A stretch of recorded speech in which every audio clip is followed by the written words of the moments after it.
Hello, good evening, everybody.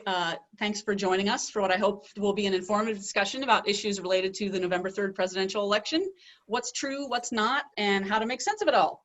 I'm Alicia Robinson, a cities and local government reporter with Orange County Register. I have with me Orange County Registrar voters Neal Kelley, who's been running elections for a long time and is getting ready to do it again in just a few weeks. Also with us is Fred Smoller, a political science professor at Chapman University and a longtime observer of politics at all levels of government, and Michael Alvarez, who teaches at Caltech and is co-director of the Caltech MIT Voting Technology Project, which draws on social science and engineering to improve how elections are conducted. So thank you, gentlemen, and let's get right into it because I'm sure you all have things you'd like to talk about. So let's start with election security and the safety of our ballots. Now, Neal, I wanted to ask you, what are some of the common reasons that ballots get rejected or they are not counted? And are there cases where the voter has the opportunity to correct the problem?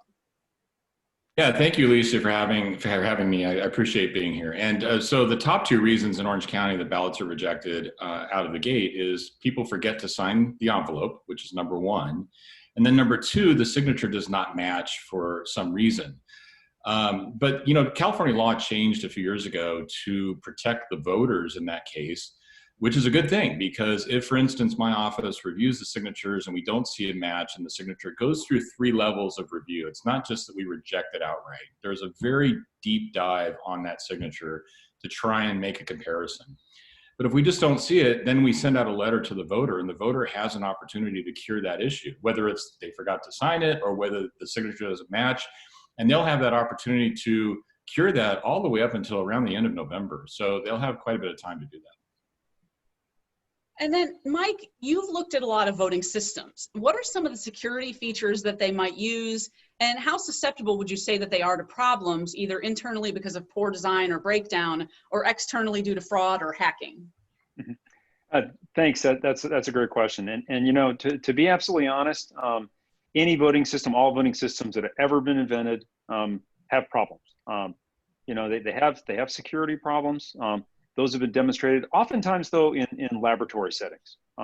And you know, so in the real world, when these voting systems in particular are deployed in the current vote center model, you know, there's a great deal of security and procedural security and other kinds of you know, things that folks like Neal and election officials throughout the state and the United States do to really try to make sure that those systems are secure. Now, the biggest concern that we have actually, though, isn't security of the voting systems in the vote center model. It's the things that Neal just talked about. You know, the things that trip voters up, the real risks, I think, that are going to occur in this election and typically occur in most elections, are the simple mistakes that voters make. And there's no doubt that voters, when they get these vote by mail ballots, they are going to make mistakes on the ballots themselves. They're going to make mistakes on the envelopes. You know, they're going to perhaps drop them in the mail late. And so, you know, I think that the biggest thing that we're really encouraging people to focus on is check your ballots, make sure that you don't make those simple mistakes. Check the envelopes, drop them off at one of the vote center locations or in a drop box. Get those to the, you know, to Neal and to election officials and other, you know, counties as quickly as possible. There is the process of cure. You can track your ballots. But to be honest, just try not to get yourself in that situation in the first place. And then, Fred, let me ask you, we're hearing a lot of concerns and allegations that there are likely to be mistakes or cheating in this election. Now, are these concerns new or have they just kind of gotten louder this time around? First, Alicia, thank you so much for having me, along with your esteemed guests. Mistakes are different than cheating. I think Mike and Neal had talked about mistakes where people forget to sign the envelope or something like that, or maybe you've got someone in their 90s and they went and they filled out the absentee ballot, but then they forgot and then they showed up to vote. Here's the bottom line. There is no election fraud in this country committed by average voters. It's minuscule, and it usually comes down to the things I mentioned. If there is election fraud, it's always done by public officials, usually politicians, but even then, it's very, very small. And it has been studied by Republicans and Democrats and academics, And even this White House, which created the Commission on Election Integrity called the Election Fraud Commission, and you know what? It had to be disbanded because they couldn't find any election fraud. And then we had the FBI director just a couple of weeks ago, Christopher Wray, and I quote, "We have not seen any kind of coordinated national fraud effort in major elections, mail or otherwise." So if this is just a distraction and there is no election fraud, the mistakes that we have are the types of things that Neal and Mike have pointed out, which can be easily avoided if people vote early. And then Neal, I'll ask you this, but Fred and Mike, you're welcome to add thoughts if you have some on this. Now, Neal, what should we expect in terms of voter turnout? And how might that be impacted by the pandemic? And how is voter behavior expected to change compared with previous elections? It's always interesting when election officials get asked about turnout because that's a challenge for us. I will tell you this, that I certainly think that turnout is going to be very high, potentially record-setting. I don't know for sure. But we had 80% turnout in the March primary, which was very strong in Orange County, and there's no reason to think we're not going to see that in the November election. So I think that we're going to have a very strong and robust participation among all of our voters in Orange County. I'm sorry, I forget the last part of your question. Oh, how is voter behavior expected to change compared with previous elections? Thank you. So in the March primary, we had 8 out of 10 voters use a ballot that they received through the mail. That doesn't mean they returned it through the mail, but they voted what they received through the mail. So I think we're going to see the same thing. Despite the national dialogue, I really believe that we're going to have a lot of voters that are going to vote that official ballot that they received through the mail. Now, they may not return it through the post office in the same numbers we saw in March, but they have other options, like Mike pointed out, where you have the ability to return it as a secure Dropbox or at a vote center. There's lots of options for voters. And here's the last thing I want to leave you with on that. The reality is, I think under COVID-19, people just want a safe option. And to vote at home on your coffee table is about the safest as it can get. And again, so many options in Orange County to return it. And then, now we already sort of touched a little bit on voter fraud or voting fraud. I wanted to talk a little more about that. It's been obviously the subject of a lot of national debate right now. I mean, when I was putting these questions together, ballot harvesting was one of the trending hashtags on Twitter. So now, Neal, in your 17 years of running elections, what have been the most common types of potential or attempted fraud that you've seen? How is it usually discovered, and is it often prosecuted?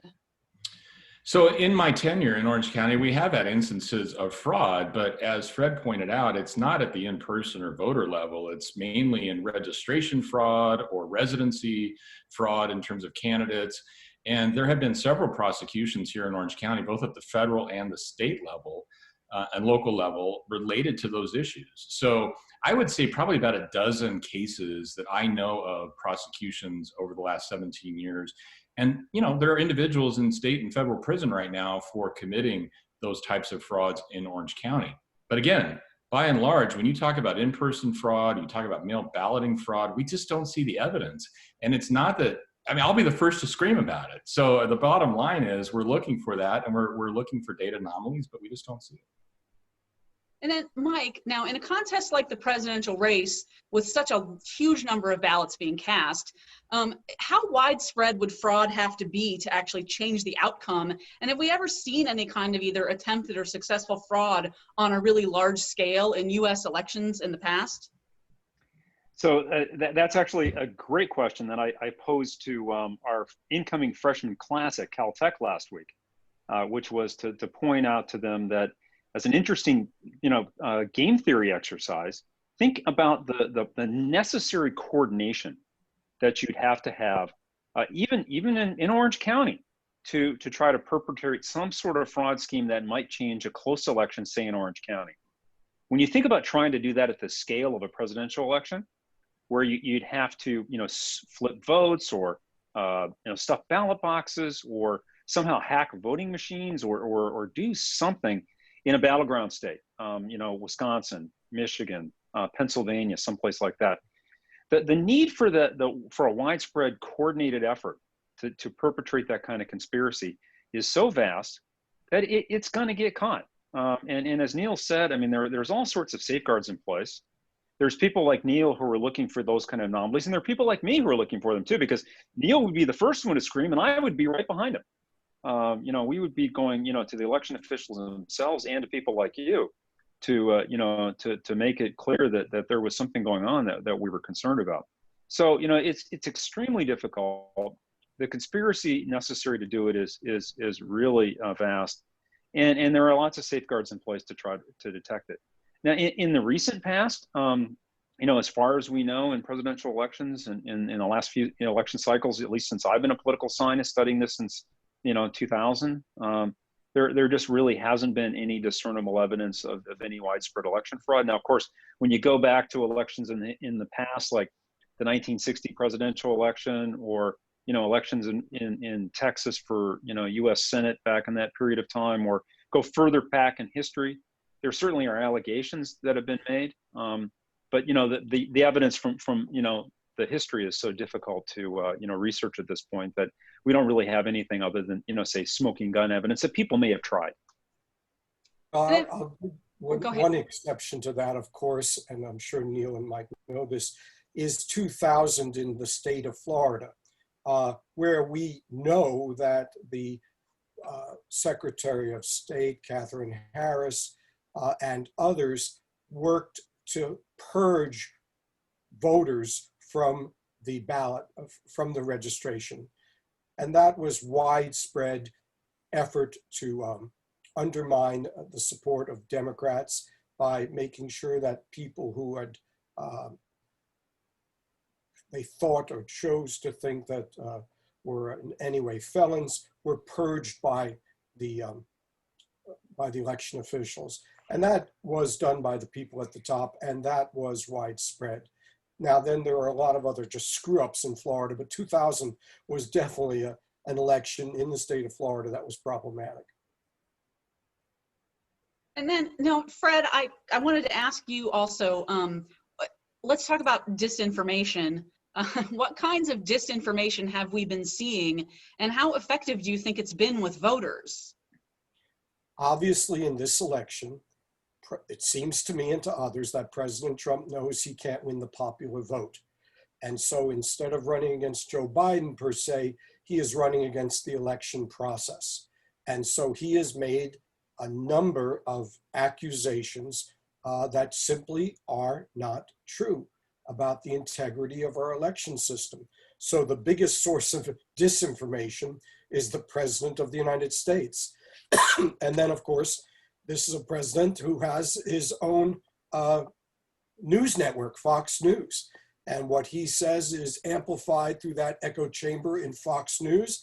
And then we have social media, which Tom Friedman said is a cesspool of conspiracy theories, such as the Comet Ping Pong Pizza Gate theory.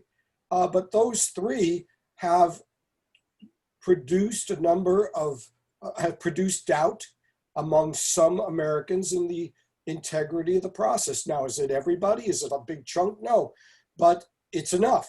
And it can, it's a terrible thing to do to the political process.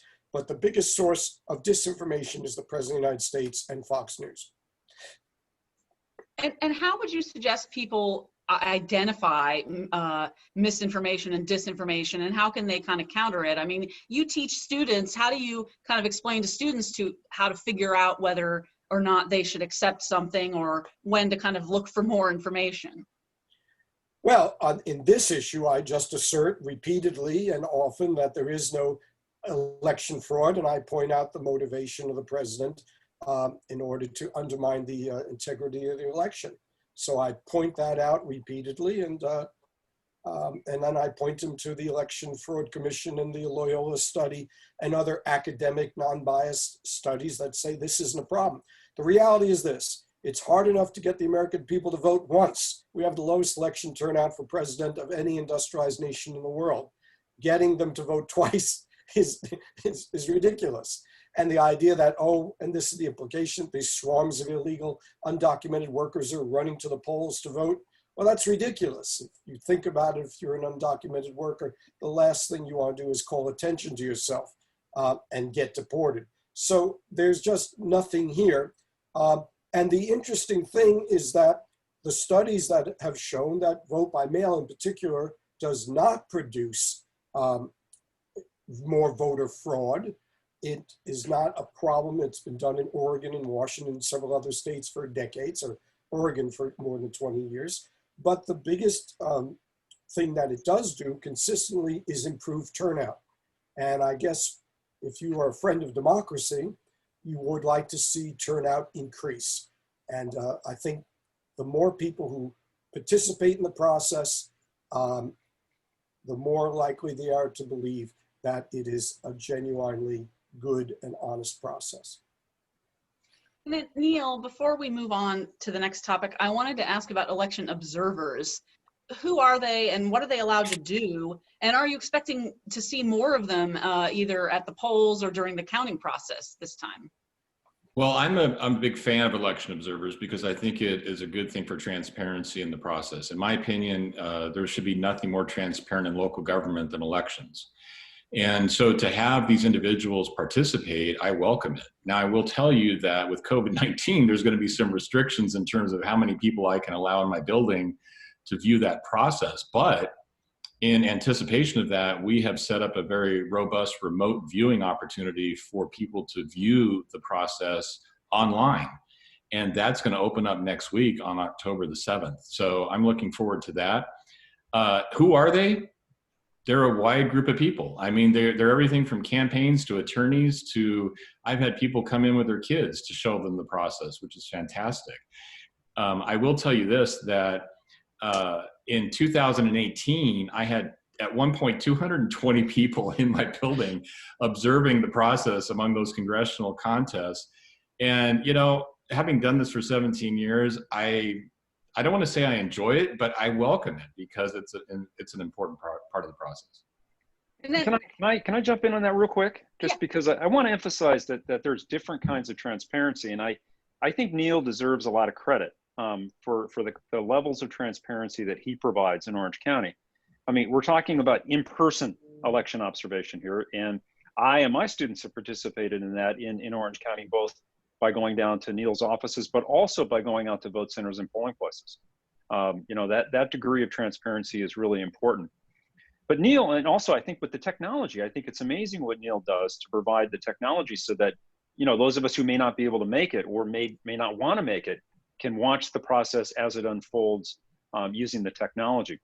But the third thing that Neal has done that I don't think he deserves enough credit for is Neal releases an incredible amount of information and data about the process.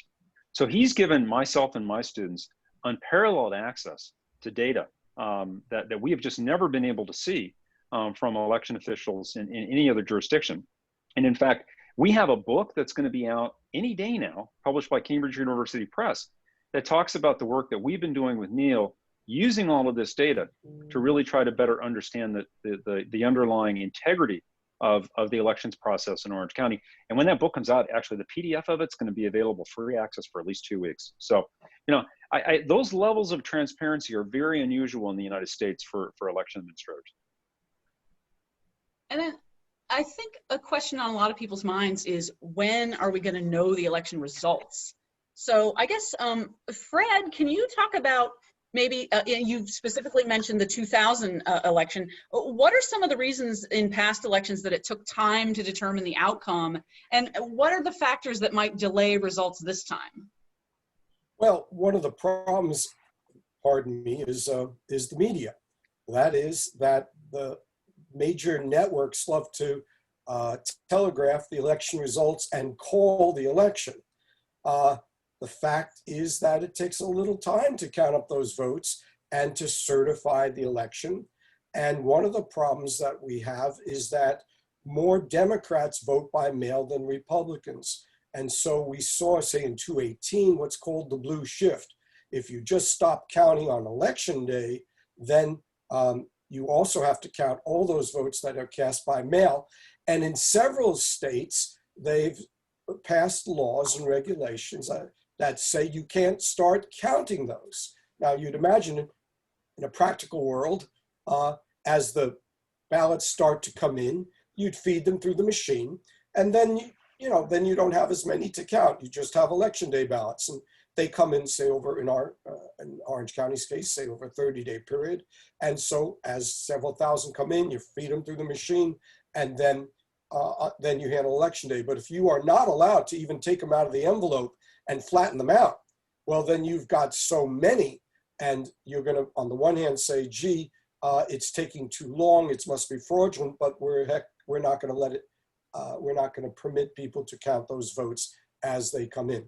So there's just a lot to do, and I think that that makes it difficult. I did want to go back to just two things, if I may, pardon me, please. First, I do want to praise Neal Kelley, and if in fact, I've always felt there should be some type of award for Bureaucrat of the Year or public, and that is because not only did Neal push for or come up with the idea of the vote center model, which is a beautiful compromise between the increasing trend of people voting by mail and the need to raise people's comfort level that their vote is secure and they have just allegiances to the old system. But that model is also going out throughout the state of California. That is the model. And the beauty of that is that it will save an incredible amount of money, billions of dollars over the next 10 years, for example, because there's an election being held someplace in California almost every other week. There's so many municipalities, counties, etc.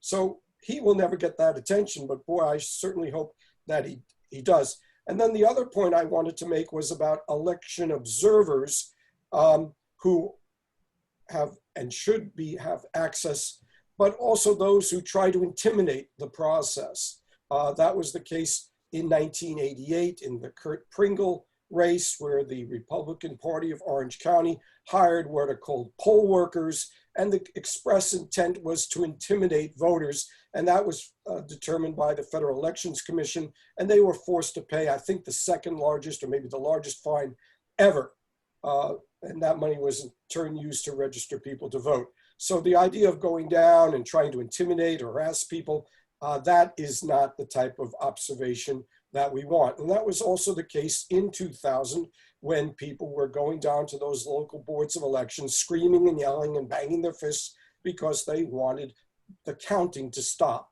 So, it is a system that could be abused. And having said all that, I forgot the rest of your question. I'm sorry. Oh, what are the factors that might delay the election results in the November 3rd election? I guess then I did answer that, and that is it takes a long time to count, and I think the networks have spoiled us, and that they should just say, well, this is the count today. We're not going to try and predict a winner, and this race among the networks to be able to first to say this one won or this one won, well, that created all sorts of problems in the past where they said, oh, it was Gore, then it was Bush, then it was Gore, and I think that is just not something. Let's just do this thing. We've waited 2 years. Now let's just wait a little bit more and very calmly. The new president doesn't get sworn in until January 20th. And let's tabulate this and get the right result, and not the fast result. Let's not force it. And then to you, Mike, what election issues are we likely to see litigated? And in fact, there are court battles already going on. And how likely are legal challenges to delay getting decisive results? Well, I think that the first challenge that we're likely to see will be challenges like we saw in Florida to stop counting. I do think that it's absolutely going to be the case that election night the results in many states are probably not going to be clear, and then there will be a lot of late arriving ballots, and in some places there might be provisional ballots coming in from polling places and vote centers as well. And I do think that one of the first things we're going to see are efforts to in the courts to try to stop tabulation, stop counting those late arriving ballots. I think there will be a lot of challenges that we'll see with respect to individual ballots. I think that what's going to happen is that with many of the vote by mail ballots, as we discussed earlier, a lot of voters are going to make mistakes with respect to those ballots, and election boards in many places will be called upon to try to adjudicate a lot of these signatures that Neal was talking about before, or even to assess voter intent on vote by mail ballots, where again we're going to see voters who are going to write things on their ballot, they're going to make mistakes, And I think that in many places there will be many of those ballots. We're going to see images again, like in Florida, where people are going to be looking at those ballots, trying to determine what voter intent is. So I think we're going to see lawsuits about the signature cure process, signature verification, and how they're.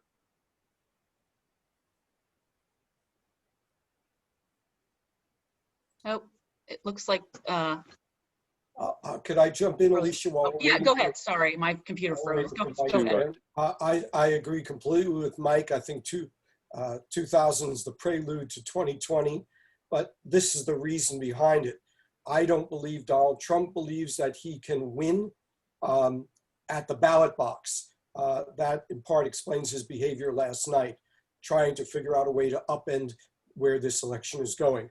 And so all of these challenges will take place as he tries to get the determination of the election in Congress. And of course, if it's in Congress with each state getting one vote and Republicans in the House, the Republicans dominated, then he would want the Congress to pick the winner.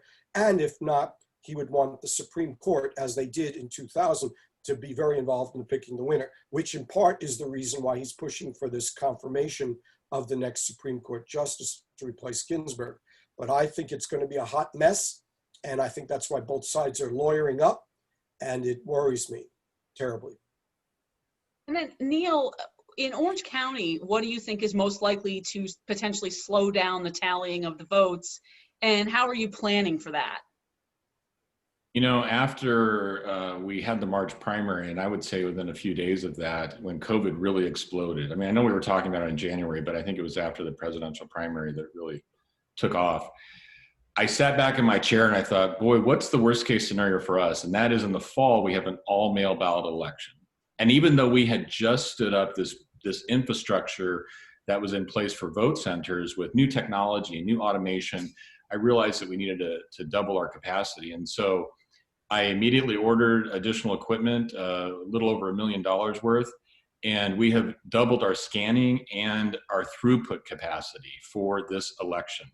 So what does that mean for voters? That means that leading up to election morning, I will have every ballot that we've received in my office posted on election night at 8:05. So that'll be all of those ballots that come in through that period. And what'll be left is what people dropped off on election day or mailed on election day for the mail ballots. Now the in-person ballots we will have posted on election night. And to be honest with you, Alicia, I mean, just depending on the volume, I suspect we're probably going to be in the neighborhood of 7 to 10 days to get through all of that, maybe sooner though, because like I said, we've doubled our capacity. So I just ask for people to be patient because in California, we have 30 days. I've always thought it's fascinating. You know, it's like saying, why don't we know how many tax returns were returned on April the 12th? Well, you have until April the 15th to know because that's when they're due. And in California, you have 30 days to count the ballots. We'll have it done sooner in Orange County. And then I guess this is kind of the final round of questions, and then I'll give you a chance if any of you have any final thoughts you want to share. So Neal, what are the most common questions and concerns that you've heard from voters over the years? And is there anything new or different this election cycle? Definitely new for this cycle is the increased amplification on mail balloting. Our voters in Orange County have, like I said, become accustomed, I believe, to mail balloting because 8 out of 10 used it in the March primary, and that was bipartisan across the board. And so I really think we're going to see kind of the same results going into the November election. But the questions related to mail balloting and the postal system, that has certainly increased.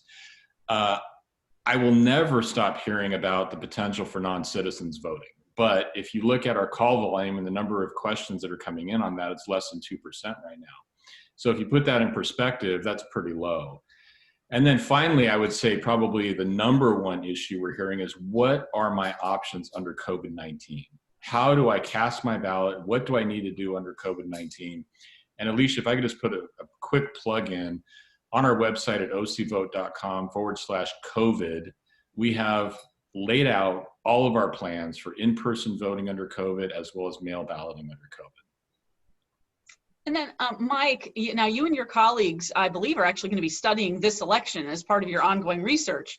So what kinds of things will you be looking for, and what might be the topics of kind of some of your future papers? Great. And you know, look, I have to apologize. I've been having technical problems here at home. So I'm sorry about that. I know we're all experienced with that, but I apologize. Okay. You know, the thing that we've been working on this summer, and we will start wrapping this up relatively soon, have been our efforts to try to help Neal and LA County and the Secretary of State here in California try to understand the accuracy and integrity of the voter registration file. We've been doing a huge amount of work trying to help identify, you know, mistakes and errors and duplicate records in the database. That's been something my research group has really enjoyed doing. It's great applied work. They get to work directly with election officials. We've been doing that all summer, and you know, as they start to lock the file down for use, we're going to start switching gears towards monitoring what people are saying online on Twitter about the election.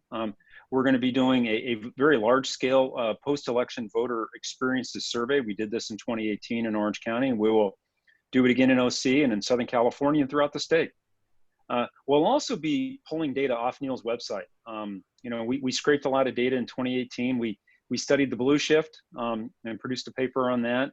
We're also just going to be looking, you know, at data from Neal's vote center operations and vote center operations in LA County too, to just understand voter wait times, how those are varying for in-person voters, and also just sift through the data to see if we find any of these anomalies that you know, we're always looking for. And you know, when we identify these, we always get in touch with Neal or other election officials, and you know, the anomalies in the data are, in our experience, always due to some sort of administrative issue, something that's happening in a vote center or a polling place, some snafu. But we like to try to identify those and try to help pass those along to election officials like Neal, so that they can be prepared when a voter calls up or a stakeholder calls up or a reporter calls up and says, hey, what's going on, you know, in this race, or what's going on with turnout in some of these precincts, or something like that, that he's prepared. He can say, hey, you know, Caltech looked into that, you know, here's the answer. And we investigated it as well. So we're going to be doing everything we can to collect as much data as possible to, you know, again, in as near real time, try to understand what's going on in this election administratively, technologically, and report that back to election officials and the public. And then, Fred, I wanted to ask you, what can the media do to help the public kind of make sense of what's happening, and also for the media to avoid sort of amplifying any premature or inaccurate reports? Provide the public as much information as possible about the candidates and the system. And unfortunately, you know that there have been tremendous cutbacks, particularly in local news coverage. So we're going to receive a lot of information about the top of the ballot, the president, and the Congress, and the Senate. But if it's at all possible, and you may have to use volunteers, we do need to also be able to provide the media, the public information about the school board, the supervisors, and the city council races. And I know there are just a handful of you, but the best you can is to provide information to the public about these lower ballot races. I think that is extremely important. And I wanted to add that we can all be confident that our vote system in Orange County is second to none. We can trust it. It is rock solid. I would buy a used car from Neal Kelley. I think you should trust the system and ignore the nonsense that's coming out of Washington. And I think you need to do exactly what these gentlemen have said. Vote early and then mail it in if possible. And you can have absolute confidence that it's going to get there and it's going to be honestly counted. And any attempt to, I hope the press will point out all of the various attempts to undermine citizen trust and confidence in the system, and to look at what we have and to report the facts that our system is absolutely rock solid. And I think if you reinforce that, perhaps you will immunize people to the disease that's coming out of Washington regarding the integrity of the election process. Okay, well, does anyone have any final thoughts or just advice for voters as we hurtle toward this extremely consequential election? I'd love I to have jump one- in. Oh, I'm sorry, Mike, go ahead. No, excuse me, Neal, you go ahead, because I think what I have to say will follow what you're going to say. Well, I was just going to say, first of all, thank you to the Southern California News Group, Alicia, for having me on, and Mike and Fred. And I think Mike and Fred do themselves a disservice because these guys are amazing. I just want to thank them for their wisdom and experience because they really do contribute quite a bit to the election process, and I appreciate their involvement. And the last thing I want to say just to our voters in Orange County is, we have worked very hard since 2016 with the FBI, Homeland Security, our local law enforcement partners to enhance our security, both physical and network. And I will just tell you that we don't have enough time here to talk about it, but we've doubled our security efforts since 2016. And my job is to make sure that it's a fair and accurate election. I'm prepared to protect your ballot and to ensure that that process is done with integrity. And, despite what we hear at the national level, and I know politics is a part of this, the folks on the ground, boots on the ground, are working hard to make sure your vote's protected. And that is a perfect segue to what I was going to say, because my number one piece of advice to everyone is be patient. We just need to give people like Neal throughout the country the time to count all the ballots. That's their job. They do it very well. But this election is going to be, difficult for them, like everything else is for us these days. So we just really do need to be patient, and I encourage, voters, stakeholders, and the news media to exercise a lot of patience and a lot of caution about interpreting, delays in reporting the results. And Fred, do you have anything else? No, I said it. Hey, Fred, I'm not sure that Bureaucrat of the Year is a ringing endorsement, but I'll take it. Public Administrator of the Year. Okay. Public Administrator of the Year. All right. Well, gentlemen, I really appreciate your joining me to help inform people. And to everybody watching, thank you and happy voting. Thank you. Thank you.